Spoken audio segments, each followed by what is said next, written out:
all of that stuff, and then I just went over that stuff first to see what I knew and what I didn't, what I know and what I didn't know. Because it's like reading in a book is one thing, but if I can read the notes like in my own handwriting, understanding it how I can understand it, then that's how I know it, if that makes sense. So I started with that. Then I kind of just going through all of that stuff. So like I go through a quiz and be like, okay, what did I get wrong?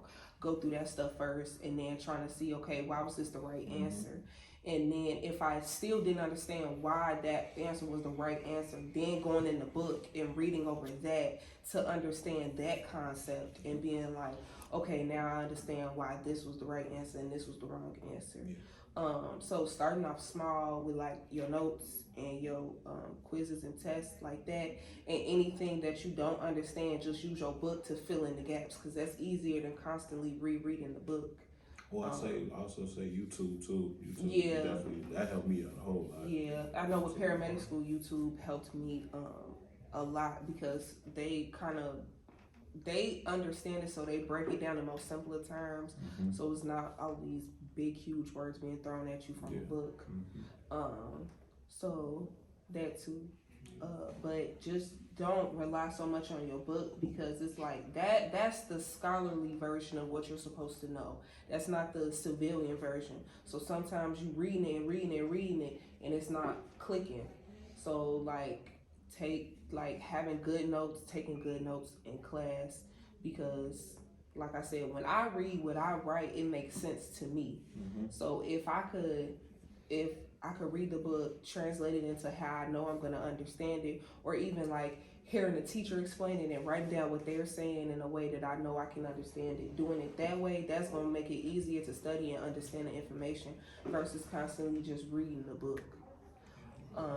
When it comes to like the timer and the stuff on the test, I don't want to say that it's not important, because it is important, because you know, if they, like for example, if they give you 100 questions and you only have an hour, then that's however many minutes per question and all of that stuff. And I understand like the math it breaks down into, but I personally, I don't look at it that way, because it's like you were saying, some questions you gonna fly through it. It's gonna be like, I know the answer, I know the answer, I know the answer. It's gonna take you 2 seconds. You know what I'm saying? So it's like the math doesn't always break down, because one question may take you 5 minutes, another question may take you 5 seconds, and it's just gonna be like that. So that's why when it comes to like the timer, don't pay attention to it until it just gets down to the wire. Because if you got 100 questions and you got an hour, and then you got 5 minutes left of the test, and you still got 20 questions to go through, then yeah, like start trying to do better to fly through those questions. But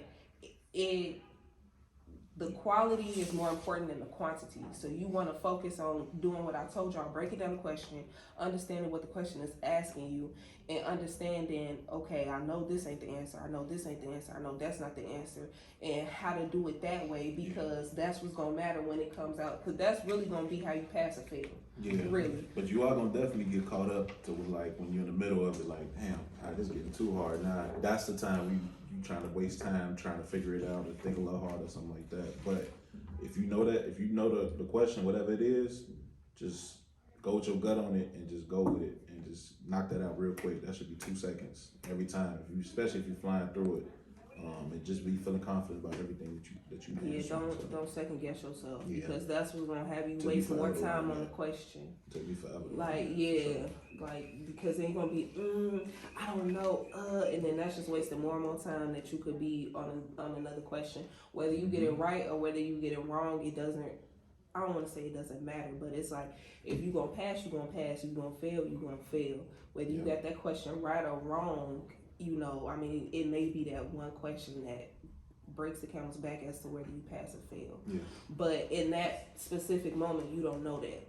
So you don't want to spend all of that time on that one question second guessing yourself, and then you got 20 questions left and 5 minutes on the test.